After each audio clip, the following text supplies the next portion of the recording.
Welcome to Chris Cook for You Too. Today I'm going to be doing pork shoulder butt country style ribs. Now I'm going to brown these on top of the stove, then I'm going to put them in the oven and cook them the rest of the way. Now I'm going to use some of the vegetables that are just left over in my refrigerator to go around it. So let's get started with the ingredients that you're going to need. Of course you're going to need the country style ribs, and there they are.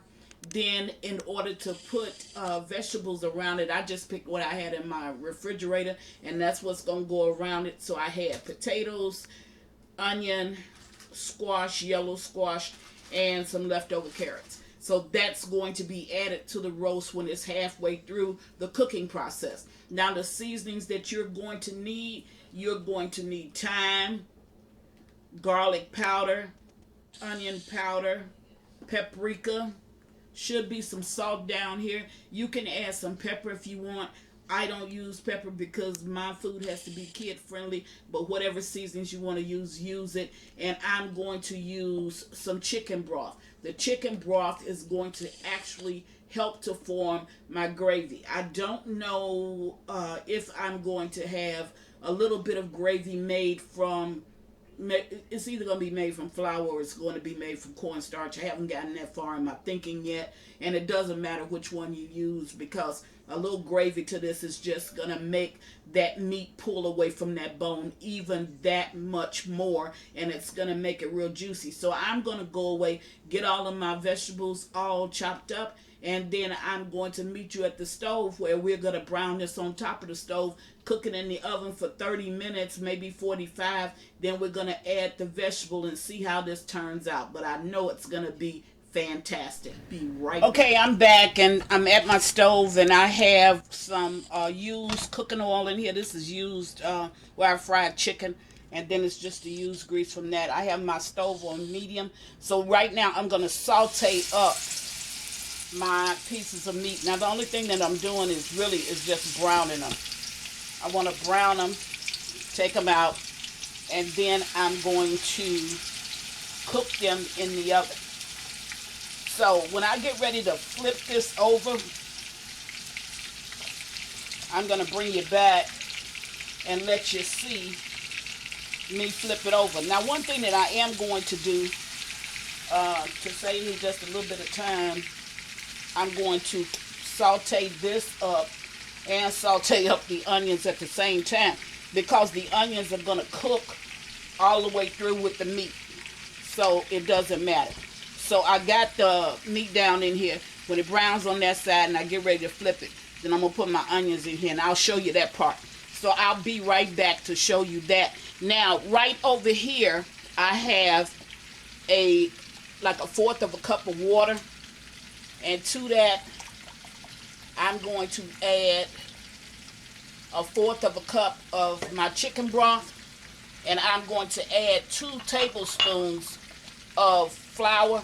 And that's just regular all-purpose flour. And I'm going to stir that. And this is going to make the gravy that's going to be on my pork shoulder butt, or my pieces of country style rib. Okay, now if you do this in advance, it'll all dissolve itself, and by the time you get ready to use it, all of the little clots that you see over in there, they would have dissolved down. So you want to do this now. That's only if you want a little bit of gravy to your meat. If you don't want gravy to your meat, then you can just omit this part of it. So I'm going to bring you back when I get ready to flip this. I'll show you what it actually looks like. I'll add the onions then and we'll continue on. Be right back. Alrighty, now I'm back and I'm going to start to turn this. A couple of pieces already. And I don't think I told you that what you see on here is the seasoning. Because I just added the seasonings on and I allowed it to just sit for like 30 minutes before I fried it up. But as you can see, this is turning. And all you want to do is to just turn the color of the meat. Change the color of the meat. You don't want to cook it in this because you're not going to be able to cook it in this. Alright, these I don't think are quite ready. Yeah. And you have to watch it because you're going to get, this is just, when you see it dark like that, it's only because it's cooking the seasonings that's on the actual meat. And I'm just trying to get a sear on my meat. Now it's at this point that I'm going to go ahead and add these onions, because it doesn't matter if these onions cook in with this or not. Now I'm not going to take my onions out because I have some more meat. I'm just going to add them and let them cook up as well, because I'm going to move them over and put them on top of my meat when I put all of my meat back in here. So I'm going to let this cook, but while this is cooking, my onions can go ahead and cook. And I'm going to add something else I didn't show you. I'm going to add to the flour water that I made. This is the rest of my seasonings, okay, that I had left over from when I put them on the meat. So I'm going to add that and stir that in. It's just going to give me more flavor. And I'll be able to use it when I get ready to make my gravy. So I'll be right back. Okay, now I'm back, and I've really got the little glaze on my meat that I actually wanted. This was the last of them. And as you can see, my onions have sauteed up because I poured them in when I put in the first ribs that I was putting in, the country style ribs that I was putting in. I had them in there, and they just went through the cooking process. So this is ready. So now what I'm going to do is I'm just going to put everything back into my pot, and I'm going to add, just going to give it a little flip.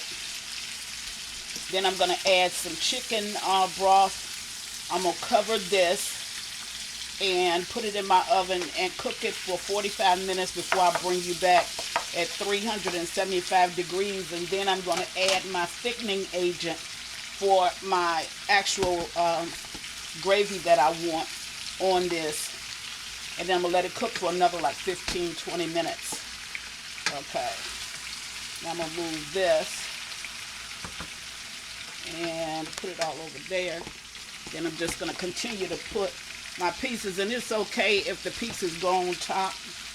Now this is not that hot because I put it on this baking sheet until I got the rest of them all cooked up. Then once I got them all cooked up, then I added it back. Okay, now there you have it. All of my meat is in, and I'm going to go ahead and add this chicken broth because this is what I wanted to cook in.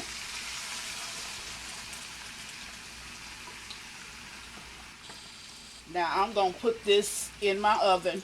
This was a half a container of chicken broth. I used a little bit of it with the flour, and the rest of it I just poured in here. Now I'm going to put this in my oven. Now all of these particles that you saw that was down in the bottom with the flavor from the onions and the flavor from the meat, all of that is still in there, and it's going to mix with the chicken broth, and it's going to give you just more and more flavor. So I'm going to go ahead, put this in my oven, 375 degrees, and I'll bring you back in roughly 45 minutes. Okay, now I'm back, and I just took it out of the oven because I need to turn the meat over. It's been about 45 minutes. Sorry, but I got this glove on and it's not fitting too well.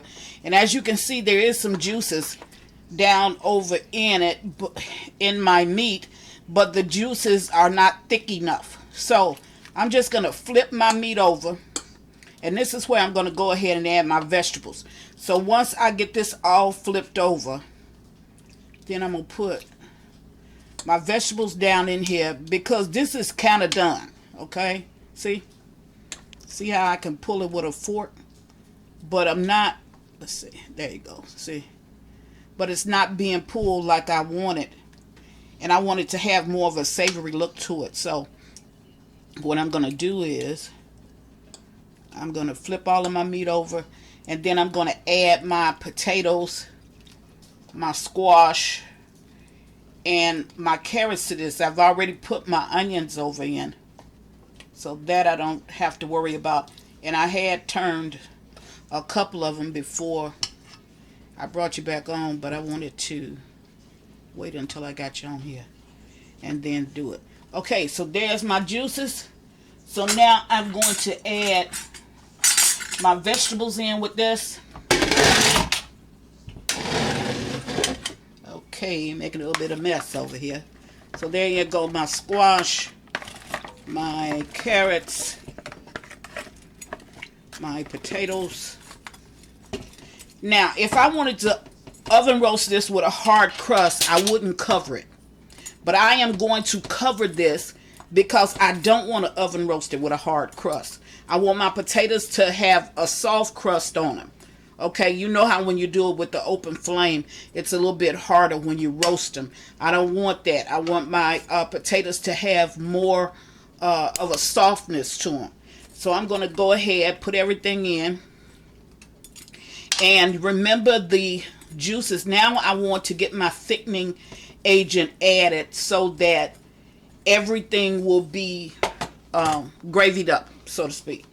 So I'm going to go ahead and add my flour water with my seasonings that I added in there. I'm going to put that on it now. Okay. Now I'm going to bring you back in 30 minutes because this should be done. And in 30 minutes, we're going to see exactly what this looks like. So I'm going to put it back in the oven and let it finish the cooking process. Once it finishes, I'll bring you right back. Be right back. Okay, now I'm back and I'm going to take this roast out of the oven. This oven is hot. There you go.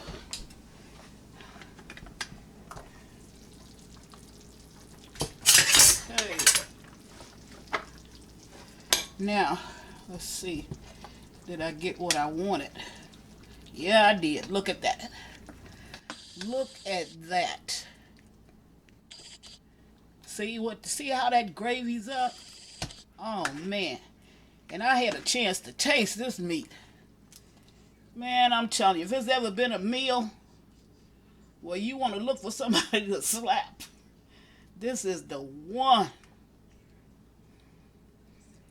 I am telling you, this meat is so good. This meat is so good until every bite you take, every string that you pull away from the meat, when you taste it, you can taste the seasonings in it. Let me get a fork. You can taste the seasonings that's down over in it. This is good.